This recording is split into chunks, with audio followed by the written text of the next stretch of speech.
Servidores públicos municipais aceitam proposta do prefeito Clésio Salvário e greve está descartada. Professor paulista usa arte para combater bullying em escola.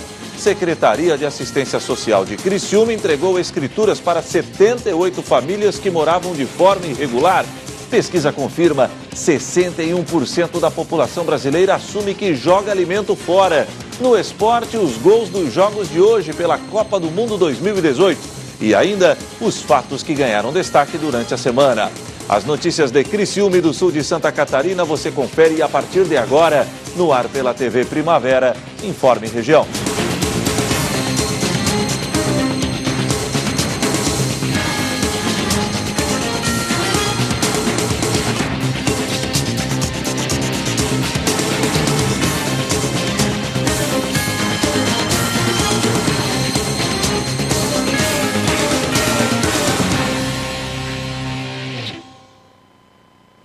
Hoje, sexta-feira, 15 de junho de 2018. Para você que sintoniza a tela da TV Primavera, uma boa noite.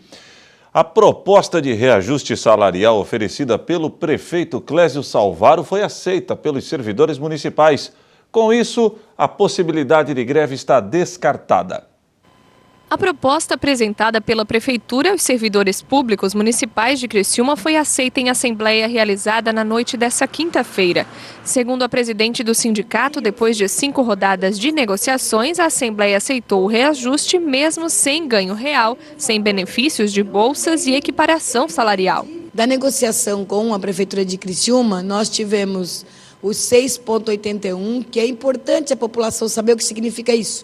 6,81 é o Fundeb, o financiamento da educação, que nenhum prefeito nem governador põe a mão assim diretamente na distribuição desse dinheiro. Para as demais secretarias, né, e aí são várias secretarias, assistência social, saúde, pátio, a administração, toda a fundação de meio ambiente, fundação cultural, todos esses outros tiveram apenas a inflação de abril, que é 1,56.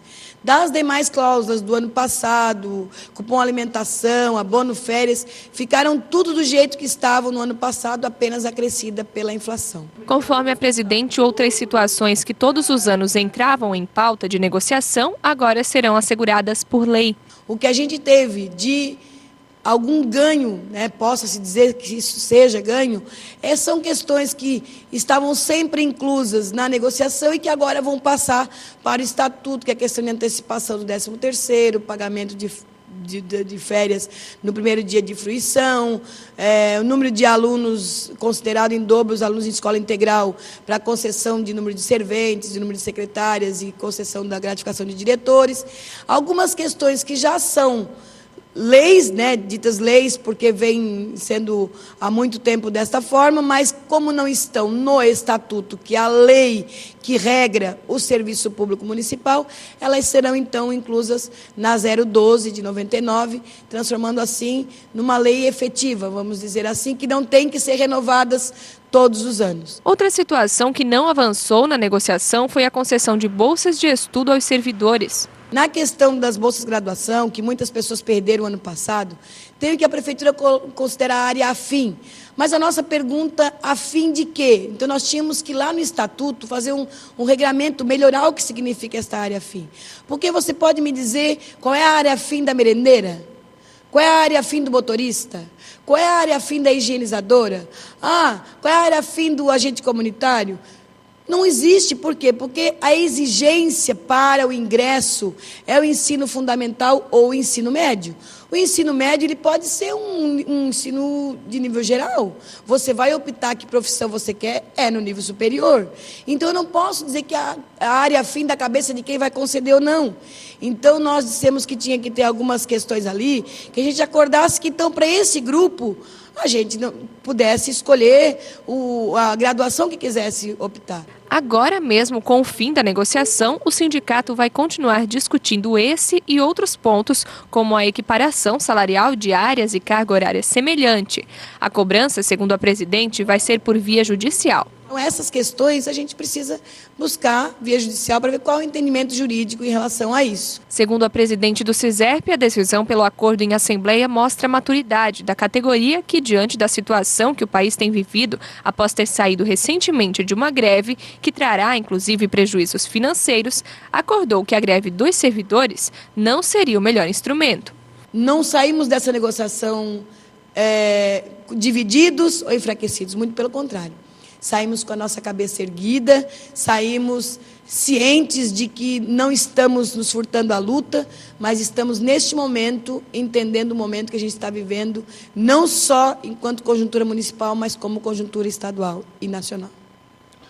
O Supremo Tribunal Federal decidiu por 6-5 proibir a condução coercitiva, ato no qual um juiz manda a polícia levar o investigado ou réu para depor num interrogatório.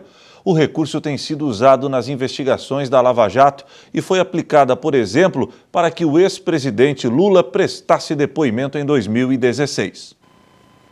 O julgamento começou já com os votos de 6 dos 11 ministros. Na sessão de ontem, 4 foram favoráveis à medida. Os ministros Alexandre de Moraes, Edson Fachin, Luiz Roberto Barroso e Luiz Fux. O relator do caso, o ministro Gilmar Mendes, já tinha votado na semana passada contra a condução coercitiva, por entender que ela viola os direitos do investigado. Voto que foi acompanhado pela ministra Rosa Weber. A condução coercitiva está prevista no artigo 260 do Código de Processo Penal.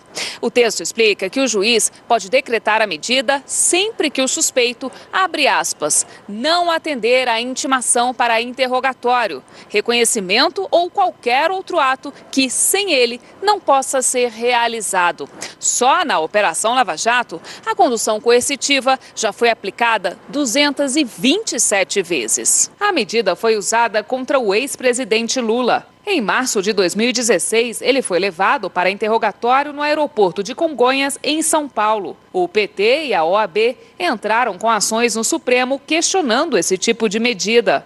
Argumentam que a condução coercitiva fere o direito do investigado de não se autoincriminar. No ano passado, Mendes proibiu provisoriamente as conduções coercitivas. Após essa decisão, foi verificada que as prisões temporárias cumpridas pela Polícia Federal cresceram. Na época, a Procuradora-Geral da República, Raquel Dodge, recorreu da decisão e pediu o restabelecimento das coercitivas. Nesta quinta-feira, o voto foi proferido primeiramente pelo ministro Dias Toffoli. Ele criticou o que chama de espetacularização das conduções coercitivas e o uso abusivo de algemas e se declarou contra a medida. O ministro Ricardo Lewandowski também acompanhou o voto do relator, declarando a condução coercitiva inconstitucional. Segundo ele, qualquer medida cautelar só pode ser utilizada quando prevista em lei. O ministro Marco Aurélio Mello questionou que, se o investigado tem direito de ficar calado, qual seria então o sentido de ser da condução coercitiva? E também votou contra.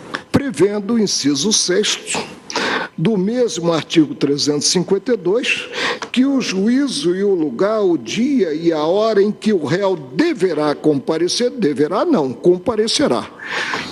Porque, mediante condução coercitiva, ele não atua no campo da livre manifestação da vontade. O ministro Celso de Mello defendeu que a condução coercitiva é inconstitucional quando acionada antes da convocação do investigado para interrogatório. Há de ser uma reação pautada por regras que viabilizem a instauração perante juízes isentos, imparciais e independentes de um processo que neutralize as paixões exacerbadas das multidões. O placar já estava 6-4 pela proibição da condução coercitiva de investigados, mas ainda faltava o voto da presidente do Supremo, ministra Carmen Lúcia. Ela afirmou que qualquer tipo de abuso precisa ser evitado, mas que a condução coercitiva, praticada nos termos da lei, não contraria direitos fundamentais. O que não leva contudo, na minha compreensão, a se ter como autorizada a extinção do próprio Instituto, no caso da condição coercitiva para fins de interrogatório prevista no artigo 260 do Código de Processo Penal, quando tanto se der nos casos previstos em lei. Ou seja, a condição coercitiva, na forma interpretada, aplicada e praticada nos termos da lei, a meu ver, não contraria por si só direitos fundamentais. No final da sessão, os ministros decidiram manter a validade de todas as ações em que a condução coercitiva foi realizada. A seguir, Secretaria de Assistência Social de Criciúma entregou escrituras para 78 famílias que moravam de forma irregular.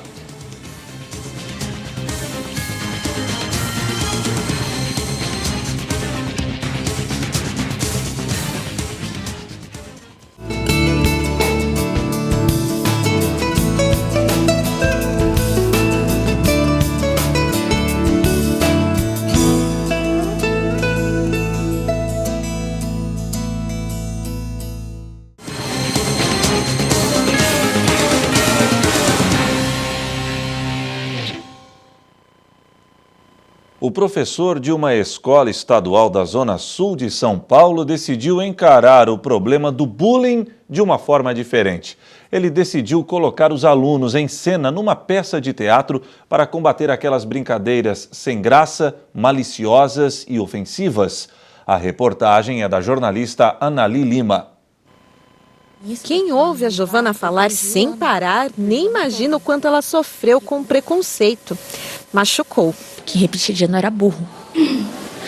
Aí era várias piadinhas com isso, por causa da minha testa, que é meio grande, por eu usar aparelho, por aí vai.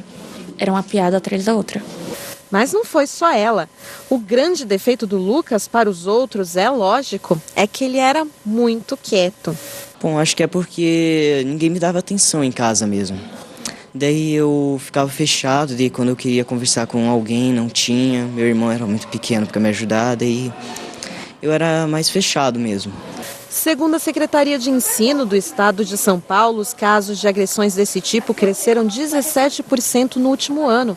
Ou seja, são 3 casos a cada dia. E na contramão das estatísticas, os alunos dessa escola da Zona Sul de São Paulo decidiram chamar a atenção para as consequências do bullying com teatro.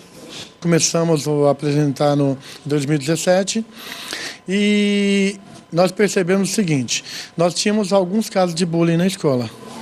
Eram poucos, eu falei, mas não estou entendendo, porque bullying, nós nunca tínhamos feito algum trabalho em cima. E eu falei, não tem quase nenhum caso, então depois da peça aumentaram-se os casos. Estranho, né? Mas por quê? A peça fez com que o aluno tomasse coragem para procurar ajuda. A ideia da peça partiu justamente daquele que era o pior aluno da escola. De tanto ser ofendido, passou a agredir. Mas, com a ajuda do professor, mudou de atitude. É uma alegria muito grande, porque toda vez que eu sento para conversar com os jovens, para passar o meu ponto de vista, o que eu passei já por ter uma certa experiência, 8 anos nesse projeto, é maravilhoso, porque você senta, conversa com eles, eles passam o que está sentindo, o que está acontecendo e ajudar eles sem palavras. Esta psicóloga diz que o bullying pode causar danos à criança ou ao adolescente, que poderá carregar o comportamento plantado nesta fase para colher na vida adulta.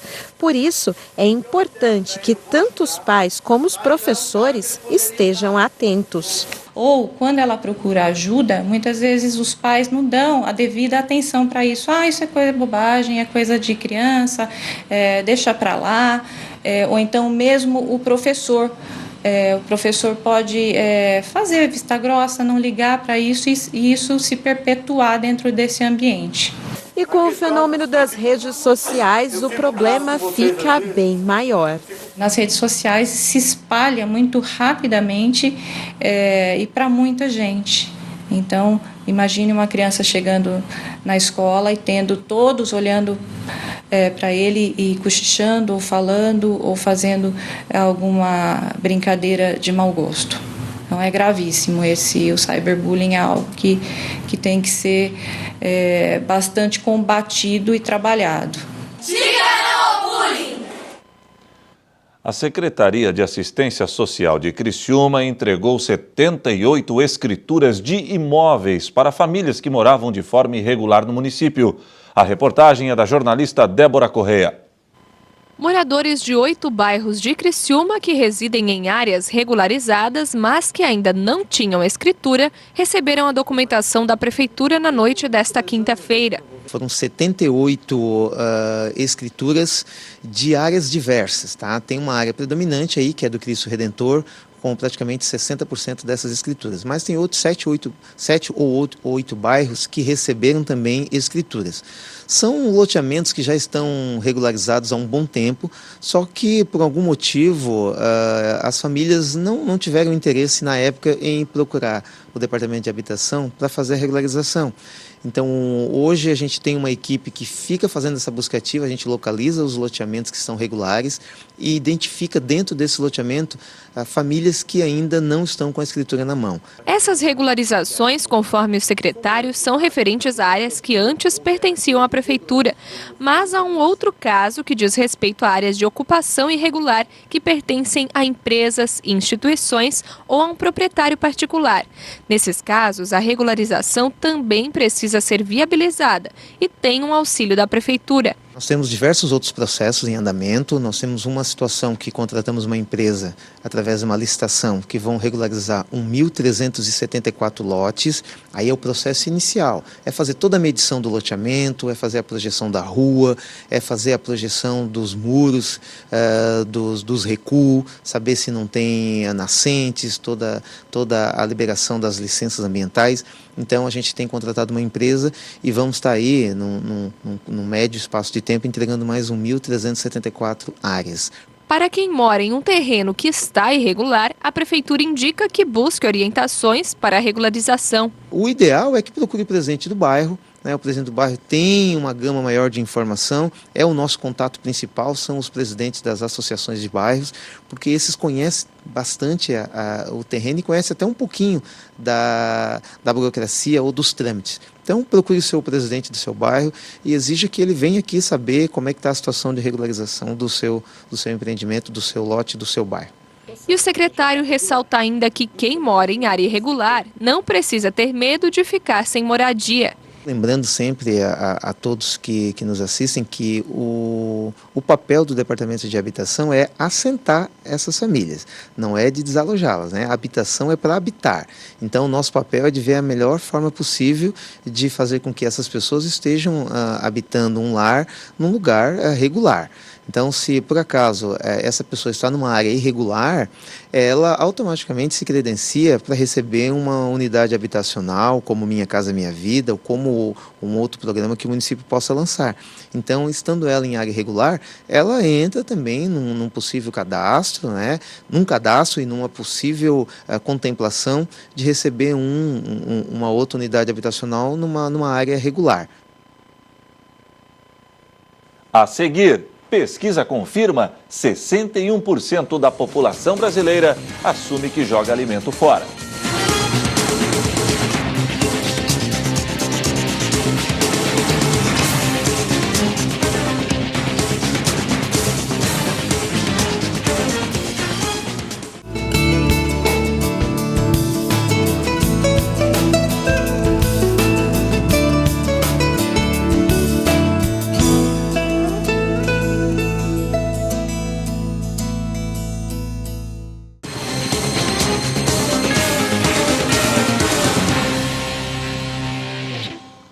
61% dos brasileiros assumem jogar fora 1 ou 2 alimentos semanalmente.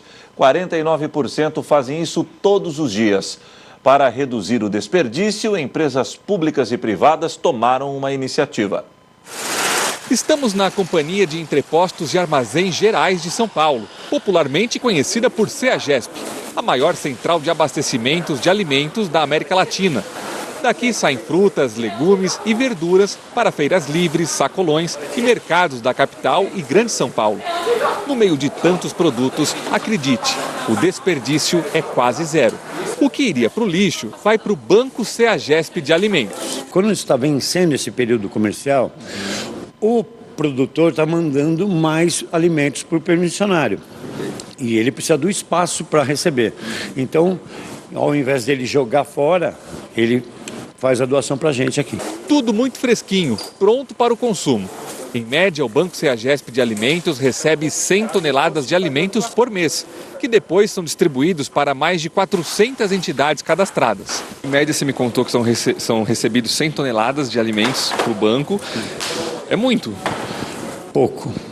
Pouco porque você imagina um universo de 400 entidades, 100 toneladas, é muito pouco. Eu queria, a gente pede aí para ver se a gente recebesse 300 toneladas, 400 toneladas mês, seria uma benção. No caso dos alimentos mais perecíveis, como saladas, frutas e alguns legumes, o Banco de Alimentos conserva toda essa comida em um lugar especial, aqui na Câmara Fria. Dessa forma, todo esse alimento fica conservado por mais tempo, até que uma entidade as receba para doação. Os alimentos coletados aqui vão para instituições como a Casa de Saúde São João de Deus, na zona norte de São Paulo. Uma ajuda e tanto.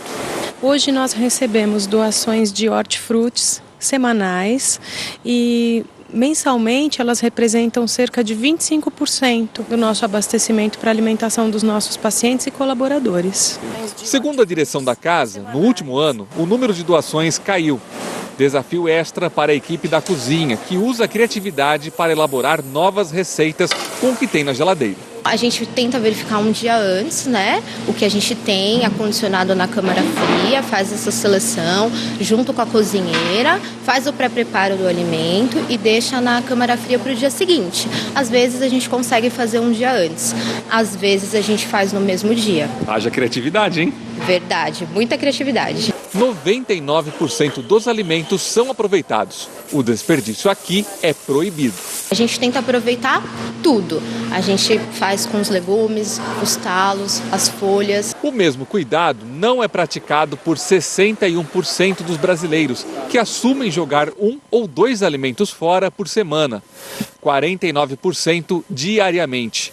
Os dados são de uma pesquisa da Unilever Brasil, que mostra o desperdício de comida dentro de casa e o fenômeno da cegueira da geladeira. Quando as pessoas abrem a geladeira e mesmo tendo ingredientes ou comida em perfeitas condições para serem consumidos, são jogados fora e acabam indo no lixo porque a pessoa não enxerga, não vê o que fazer com esse alimento. 75% das pessoas declaram que sofrem desse fenômeno. Então, não é uma coisa uma ou outra, senão que é um problema que está bem enraizado em todos os lares brasileiros. As saladas são os alimentos mais desperdiçados, seguidos dos vegetais e frutas. Para reduzir esses números, aí vão algumas dicas. Armazenar em potinho transparente, em saquinhos transparentes na frente, arrumar a geladeira diariamente para ver quais são os ingredientes que estão aí e ficar ligado com isso é importantíssimo. E na hora de descartar também, tem a questão de descartar de uma forma sustentável também. Então tem composteiras caseiras hoje em dia que permitem descartar os alimentos sem gerar lixo, né? Que isso também tem um impacto ambiental muito grande. Atitudes que de grão em grão e de casa em casa podem fazer um mundo melhor e combater a fome. Se nós nos unirmos e pensarmos numa consciência coletiva de reaproveitar, muitas pessoas vão ter essa alimentação em suas casas, nas casas de saúde. Então é preciso pensar num futuro, porque hoje nós temos em abundância, de uma forma geral. Um dia nós podemos não ter todo esse recurso. Agora o esporte. O segundo dia da Copa do Mundo da Rússia foi movimentado. Hoje, 3 partidas foram realizadas. Destaque para o clássico Portugal e Espanha. Pelo Grupo A, jogaram Egito e Uruguai. O Uruguai venceu com este gol de Jiménez, marcado aos 44 minutos do segundo tempo. Final, Egito 0, Uruguai 1. Pelo Grupo B, tivemos 2 jogos. Em São Petersburgo, duelaram Marrocos e Irã. Bouhaddouz fez gol contra aos 42 do segundo tempo e deu a vitória para os iranianos. Final, Marrocos 0, Irã 1. Em Sochi, o grande jogo da Copa até o momento, Portugal e Espanha fizeram um confronto de alto nível. De pênalti, Cristiano Ronaldo fez o primeiro de Portugal.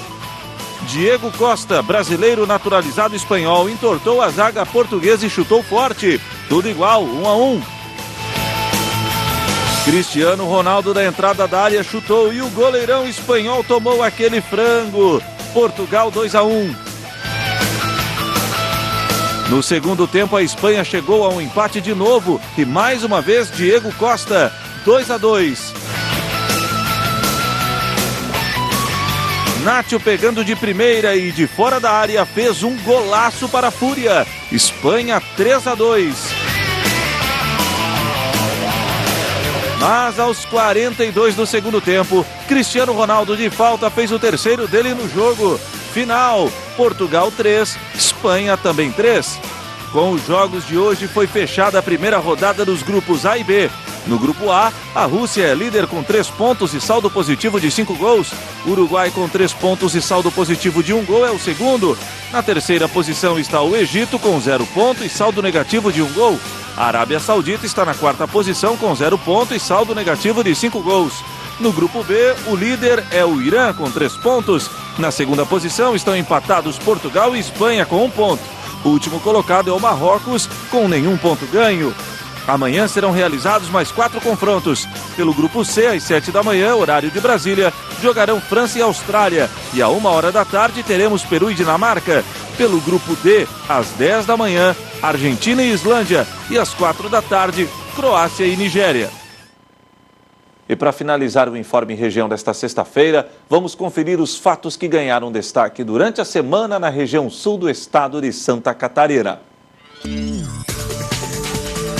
Segunda-feira, EMOSC realiza o Junho Vermelho, um mês de conscientização sobre a doação de sangue. Eu sempre digo que a satisfação é de quem doa, nunca é de quem recebe, né?